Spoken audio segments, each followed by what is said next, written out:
Hello everyone, welcome to the Daily English Convo. My name is Saif.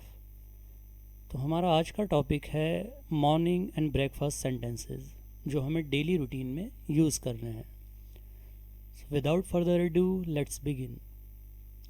हमारा पहला sentence, I wake up at 7 in the morning. Wake up meaning जागना. Second sentence, I get up at 7:30 in the morning. Get up का मतलब उठना. मैं जागता हूँ 7 बजे और उठता हूँ 7:30 बजे. इसका दोनों का स्लाइट डिफरेंस है इसमें. I wake up at 7 in the morning, मैं जागता हूँ सुबह 7 बजे.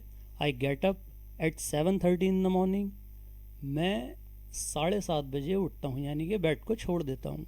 गेट अप का मतलब होता है उठना. हमारा third sentence, I wake up around 7 in the morning. I wake up around का मतलब होता है 7 बजे के मतलब आसपास में उठता हूँ. उसमें से 10-15 मिनट पहले भी हो सकते हैं और बाद में भी.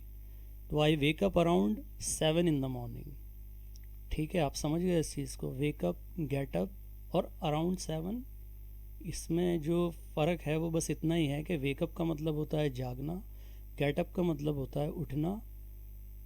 और वेकअप अराउंड 7, तो अराउंड 7 अगर हम लगा रहे हैं तो पूरा हमारे पास में एग्जैक्टली वो टाइम पर नहीं उठ रहे हैं हम. अगर हम एट 7 लगाते हैं वहाँ, तो होता है हमारा कि हम शार्प 7 o'clock जाग जाते हैं. ठीक है, आगे हम डेली रूटीन में इसको समझते हैं जब हमें कोई शेड्यूल बताना होता है अपना. Like I wake up around 7 in the morning but I get up at 7:30 a.m.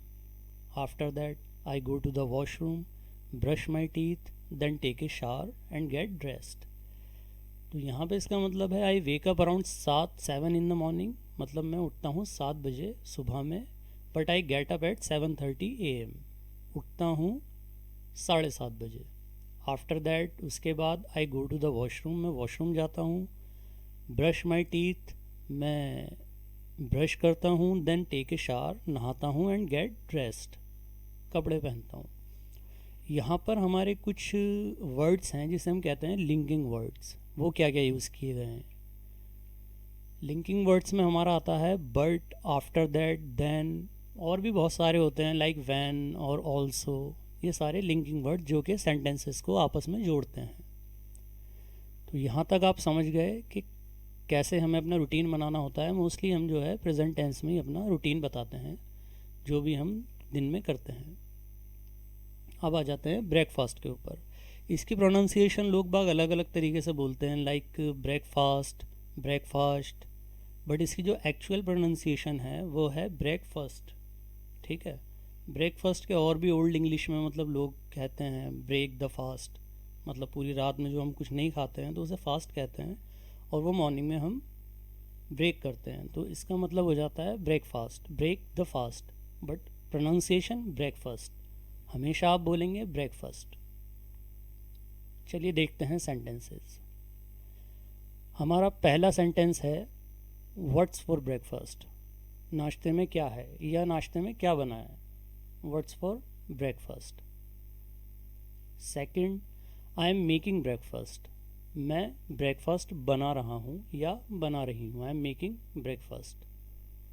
Third, come on wake up, breakfast is ready.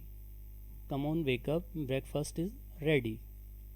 चलिए उठ जाइए, नाश्ता तैयार है. Fourth sentence, I always take coffee with breakfast. मैं हमेशा कॉफ़ी लेता हूँ या पीता हूँ नाश्ते के साथ. हमारा अगला sentence, I want scrambled eggs for breakfast. Scrambled का मतलब है, स्क्रैम्बल्ड एग होते हैं भुर्जी. भुर्जी बनाना, ऑमलेट में भुर्जी बनती है तो उसे हम स्क्रैम्बल्ड कहते हैं. I want scrambled eggs for breakfast. मुझे भुर्जी खानी है ब्रेकफास्ट में. Have you had your breakfast, ये एक क्वेश्चन है जब हम किसी से पूछते हैं कि क्या आपने खाना खाया था या आपने ब्रेकफास्ट किया था, नाश्ता किया था. Have you had your breakfast. फिर हमारा एक अगला क्वेश्चन है, डिड यू हैव ब्रेकफास्ट. क्या आपने नाश्ता किया. Did you have breakfast. हमारा अगला सेंटेंस है, I want the eggs sunny side up.